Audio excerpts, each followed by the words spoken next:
అందరికీ నా నమస్కారములు. నేను పండిట్ జవహర్లాల్ నెహ్రూ. నేను భారతదేశ మొదటి ప్రధానమంత్రిని.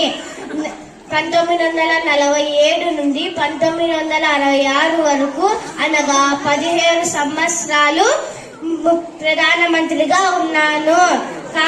పంచవర్ష ప్రణాళిక ద్వారా భారతదేశానికి స్వచ్ఛశ్యామలంగా కావించాను. నాకు పిల్లలన్నా పువ్వులన్నా చాలా ఇష్టం. అందుకే నా పుట్టినరోజును పిల్లల మధ్య జరుపుకుంటాను. నాకు ఈ పిల్లలు ఎంతో ముద్దుగా చాచా అని పిలుస్తారు. అందుకే నా పేరు చాచా నెహ్రూగా గుర్తించబడింది.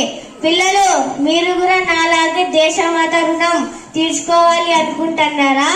అందుకే మీరు చక్కగా చదివి పేరు పురస్కారాన్ని అందుకోవాలి. తల్లిదండ్రుల్ని సమాజాన్ని పేరు తేవాలి.